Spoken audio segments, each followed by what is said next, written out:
Hello and welcome to Psych Ed.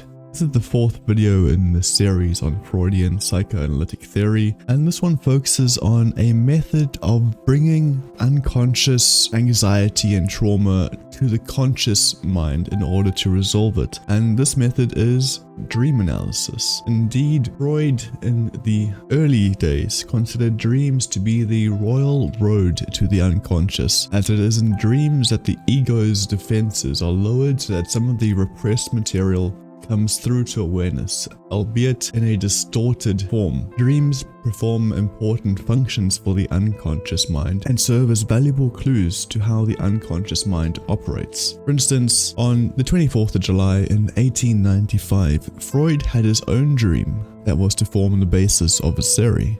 He had been worried about a patient, Irma, who was not doing very well in the treatment that he was providing for her. Freud in fact blamed himself for this and was feeling guilty. Freud dreamed that he met Irma at a party and examined her. He then saw a chemical formula for a drug that another doctor had given Irma flash before his eyes and realized that her condition was caused by a dirty syringe used by the other doctor, and thus Freud's guilt was relieved. Freud interpreted this dream as wish fulfillment. He had wished that Irma's poor condition was not his fault, and the dream had fulfilled his wish by informing him that another doctor was to blame.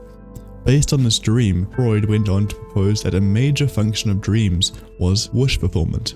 Freud distinguished between the manifest content of a dream, what the dreamer remembers, if we are lucky to remember our dreams, and the latent content, the symbolic meaning of the dream, i.e. the underlying wish that the dream is fulfilling, albeit in a manifested way that is not quite clear. The manifest content is often based on events of the day.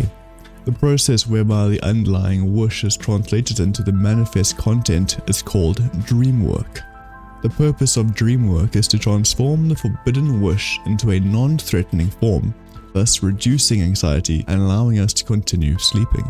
Dreamwork involves the process of condensation, displacement, and secondary elaboration.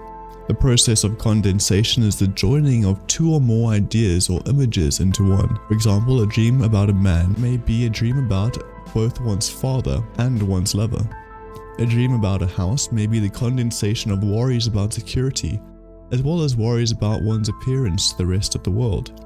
Displacement takes place when we transform the person or object we are really concerned about to someone else.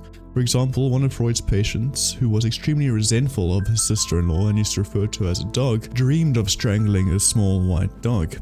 Freud interpreted this as representing his wish to kill his sister-in-law. However, that is forbidden by the ego, as well as the superego, and thus, via wish fulfillment, the unconscious mind transformed her into a dog to protect him, but still allowing that desire to kill his sister-in-law to take place, albeit in a latent as opposed to a manifest way.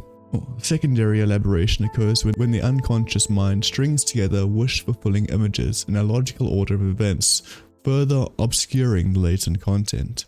According to Freud, this is why the manifest contents of dreams can be in the form of believable events. In Freud's later work on dreams, he explored the possibility of universal symbols in dreams. Some of these were sexual in nature, including poles and guns and swords representing the penis, and horse riding and dancing representing sexual intercourse. However, Freud was cautious about symbols and stated that general symbols are more personal rather than universal. A person cannot interpret what the manifest content of a dream symbolized without knowing about the person's circumstances. Dream dictionaries, which are still popular now, were a source of irritation to Freud. One of Freud's patients, after dreaming about holding a wrangling fish, said to him, "That's a Freudian symbol, it must be a penis." Freud explored this idea further, and it turned out that the woman's mother, who was a passionate astrologer and a Pisces, the sign represented by a fish, was on the patient's mind because she disapproved of her daughter being an analysis. It seems more plausible, as Freud suggested, that the fish represented the patient's mother rather than a penis.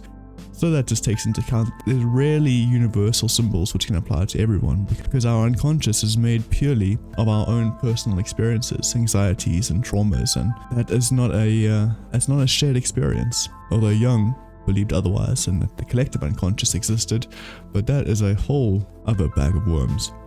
And that's it for this video. Let me know if you've had any interesting dreams, and for now, I bid you adieu. If you enjoyed the video, remember to like it and subscribe. Otherwise, I'll see you all next time.